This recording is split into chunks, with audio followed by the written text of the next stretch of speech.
up, everybody? It's your girl Tiara Moore, and no, I'm not coming to be in your business, but I definitely have some encouragement and some nuggets to drop on y'all today. So I've been in this healing stage in life, this healing and becoming whole, this self-exploration stage, whatever you want to call it. I've just been on this journey to becoming my better self, my best self, right? So I have learned so many new things that are super duper simple, but to someone who has rehearsed trauma and to somebody who has gone through a lot of things in life, it's very complex. One of the greatest lessons that I have learned while on this journey is this: life is 20% of what happens to you and 80% of how you respond to it. I never realized that your response has so much of an impact on how the next part of life or a situation may go. But it is so true. It is so true. And now that I make decisions and I think about them before making them, it has given me a different perspective on how I respond or how I allow a certain situation or a certain individual or whatever the case may be to affect me. And what we have to realize is that we can't control what happens to us. We can't control the things that go on in life. Sometimes things just happen. But what we can control how we respond to it. We can control how we allow it to affect us and to change us and to mold us. Because whether we want to admit it or not, our traumas, the things that we've gone through in life, they have molded us into the people that we are today. Whether we want to admit it, the hurt, the pain, the disappointment, the devastation, the rejection, all of those things have shaped me and who I am today. And I didn't realize that I learned some of the toxic traits that I had picked up even in childhood until I was able to step outside of the storm to get a broader perspective of what really was going on. And I had to realize that I can't force people to be who I expect them to be in life. But what I can do, I can change the way that I deal with the person, or I can change the way that I handle a situation, or I can remove myself from a place. We have to get out of the habit. I had to get out of the habit of putting these false expectations on people, because at the end of the day, people don't owe you anything. They didn't owe me anything. And sometimes we stay in places and spaces for far too long because we have become accustomed or comfortable with a person or comfortable in a space where it's just become normal, even though it's dysfunction, even though it's technically not, a right situation to be in, or the situation is not promoting positivity or healing, but it's doing the opposite. We'll stay in a place for far too long because we've created in our heads, our minds, we've created this false expectation of what we expect from a person when they constantly have showed us this is not who they are. This is not what they can do. This is too much for them to handle. You have to get out of the habit of exerting or putting yourself into spaces and places that do not serve you in a positive way. People are going to be people. People are going to keep peopling. But it's up to you to choose what you will and will not accept. And that goes for platonic relationships, romantic relationships, family members, whatever the case may be. In business, at your job, you get to choose how things affect you. And that was one of my biggest things. And I'm still to this day learning daily how to maneuver around people in different settings, because you don't want, and this is the false expectation, the false perception, so you will, of me that people have had for years. Oh, she's nasty. Oh, she's this. Oh, she's hard. Or oh, Tiara's just this person. She's messy. Whatever the case may be. Right? And what many people didn't know about me, they didn't know that I had a rough upcoming. They didn't know that I was touched by a family member who was supposed to love me. They didn't know that I had to fight my way through bullying. They didn't know that I had a baby at 17 and I was forced to grow up too soon. They didn't know that I lacked the love in home from my parents. They didn't know the stuff that I was going through. So for me, I'm looking at the way that I act as a defense mechanism, not really understanding that it's not the right way to be or the right way to respond. And for me, I became so accustomed to the way I was, so accustomed to my dysfunction that I allowed it to run the way that I responded to everything. So everything was I'm gonna get you back before you get me. Everything was you're not gonna hurt me, I'm gonna hurt you first. Everything was a rebuttal or a comeback, or I was hard and I was rough and I was tough. I felt like I had to be that person because I was hurt so many times. Like, and that was the way that I protected my heart. That was the way that I protected me. That was the way that I kept me safe. And sometimes the things that we rehearse, sometimes the things that we do, sometimes the things that we do even naturally and not even thinking about it, those things are wrong. But it took for me to get sick of myself to realize, like, Tiara, you don't have to be this hard person. You don't have to be this rough and tough person. You don't have to be nasty and loud and just hard. Like, you didn't have to be so hard. And what I realized is I was a turtle. You guys know how turtles have to have that shell to protect their body because their bodies are so soft? That was me. I had this hard out covering, this hard coat around me because I had to protect me from being hurt because I felt like everybody was out. And in that, we have to be super duper careful because we'll end up running the blessing that God sent us, whether it be in people form, the job, whatever the case may be. The money will end up ruining the blessing that God gives us that's supposed to promote healing and supposed to push us in the right direction. We'll end up pushing these people away. We'll end up pushing these things away because we're mistaking them for people who are out to get us, or for people who have a hidden agenda, or for people who, have a vendetta and, or on assignment for the enemy. We'll end up mistaking these things because our mind has told us that you've been hurt many times, so this is the only way that you can protect yourself. Or the enemy will tell you, you've been hurt X amount of times. Be careful of these people because these people may be trying to hurt you. But whole time, God is sending you the very thing that you need to be pushed into the right direction. We have to be very, very mindful because we don't want to ruin the very thing that God is trying to bless us with. We don't want to ruin or to mess up the very thing that God is trying to give to us, to promote healing and to give us help. At the end of the day, God made Eve for Adam because he did not think that it would be wise or smart for Adam to be by himself. People need people. We need people. We need people. But the issue is that we get so stuck on toxic people. We get so stuck on narcissistic people that we become drawn to them because that's all I've seen. That's all I know. I know people to be dysfunctional. That's why I'm going to connect with dysfunctional people because that's all I know. We know for people to be liars. So I'm going to connect with liars because that's all I know. And sometimes we don't do it intentionally. We do it unintentionally, but we have to get out of the habit of doing that because it's toxic. It's not for us. We have to get out of the habit of being so comfortable in our dysfunction that we miss out on what God has for us. We have to get out of the habit of being so comfortable with our pain and with our trauma and with our past that we forget about our future and we forget about the journey of becoming. And sometimes us as people, we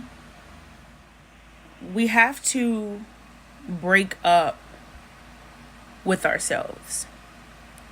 You know how people be like, oh, one of the hardest breakups you'll ever go through is the one, that you loved, or the one that you didn't expect to happen, or with the person that, you thought that you were going to be with forever. No, I beg to differ.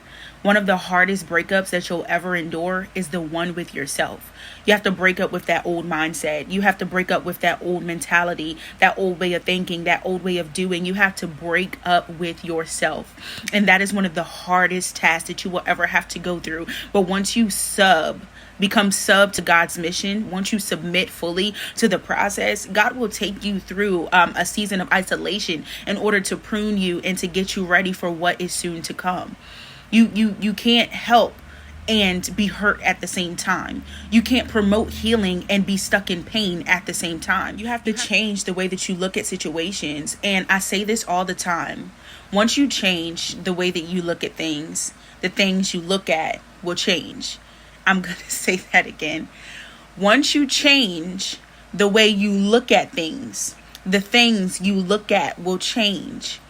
You have to get out of the mindset of going into every situation with the same mentality, with the same perspective. Because even though that may be how you feel in the moment, even though your feelings may be valid, sometimes we have to take a step outside of the situation in order to assess it properly.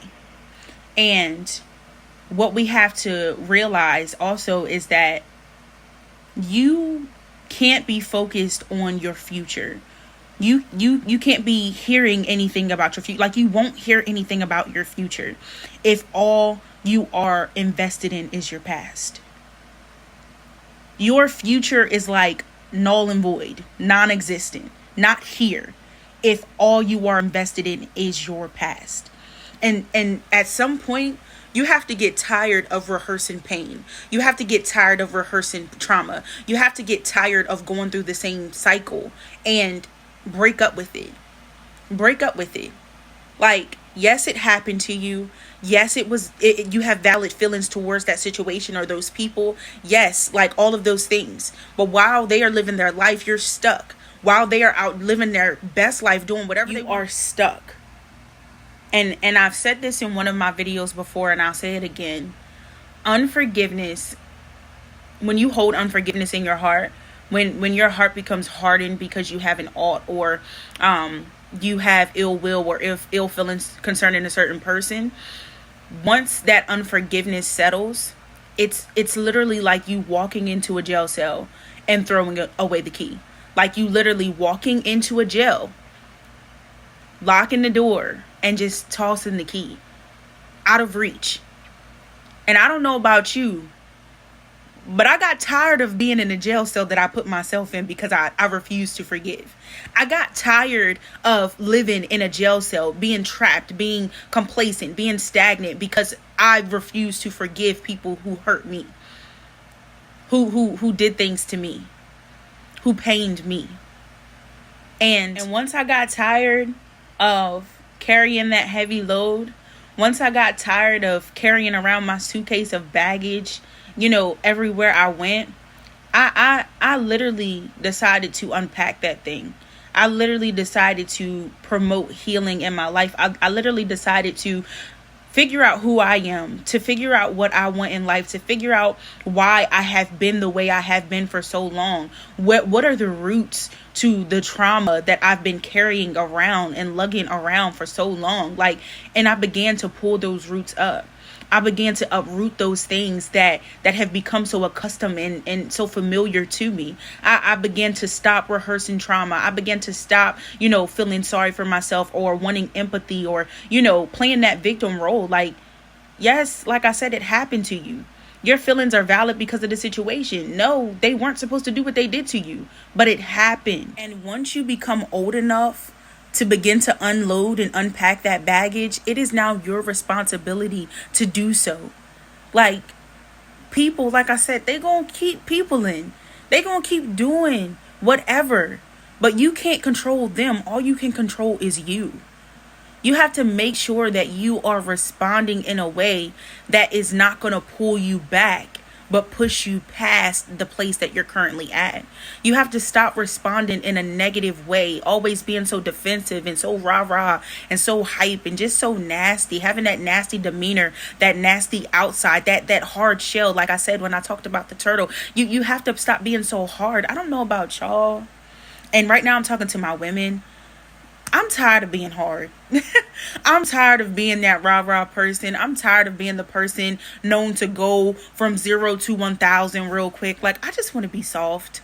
I want to be a female. I want my femininity to just grow and to blossom and to continue to just pour out on the people that I love, strangers, the people that I meet in life, whatever the case may be. But I'm tired of being so rah-rah. I'm tired of always being in the boxing ring, just ready to fight, ready to just go in. I'm tired of, pulling out, that negative side of me that I thought was dead. Like, I got tired of myself, y'all. I got tired of myself. So I started to put in the work. I started to hop on this train of becoming, my better self, of becoming her. I used to be that girl, that nasty, hard, demeanored, always ready to just fight and just go in. I got tired of that. I'm ready for my soft girl season. I'm ready to just blossom. I'm ready to spread my wings. I'm telling you, like, living my life, responding based on that 20-80 rule. Like, you make better decisions, and it'll really push you and make you think before reacting. See, before I used to react and then think about my decision later. Now I think about my decision before reacting, and I realize, like, half of the stuff that I used to fight over, cry about, cuss, fight about, y'all, it wasn't worth it. It was not worth it. And a lot of that stuff, looking back 2-3 years, even a year ago, it was not worth it. It was not worth it. It was not worth it. Just imagine how many things I could have kept myself from or kept myself out of. How many bad situations, I could have kept myself out of had I just had a thought about how the situation will play out before just reacting to it. Just think about it. Take a moment and think about that for yourself. How many situations could you have stayed out of? How many bad or negative outcomes could you have stayed out of if you just thought about your decision before making it? Had you just not responded and went from 0 to 100 and just thought about it? Like, y'all, life is literally 20% of what happens to you and 80% of how you respond to it. Literally. I hope that this video blessed you. I hope that I said something of substance for you. If this video resonated with you in any way, and if you know somebody that may possibly benefit from this, please share it, y'all. Don't forget to like, share, and comment, y'all. I respond to my comments.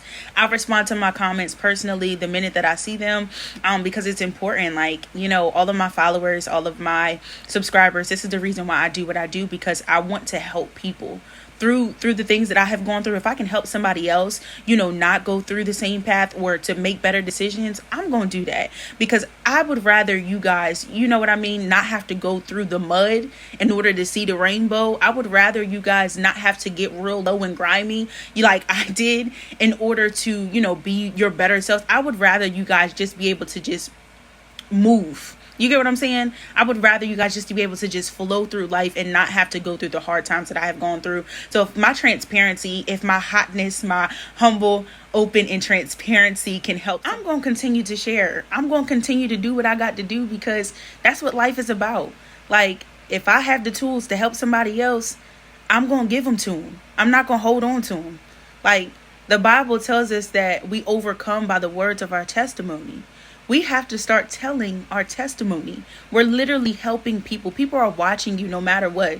So you have to be very mindful, of making sure that you open up your mouth and you stop being scared to just tell the goodness of God. Like, because if it wasn't for him, I would never be where I am today. I would never be how I am today. So I'm just grateful, for change. And like I said, becoming sub to God's mission for my life. I became submitted. Sub to his mission. I became submitted. But yes, y'all, I love y'all. Like I said, y'all, don't forget to inhale and exhale with your girl T. I'm out. I'm getting ready for church with one of my good friends, y'all. I love y'all. Bye.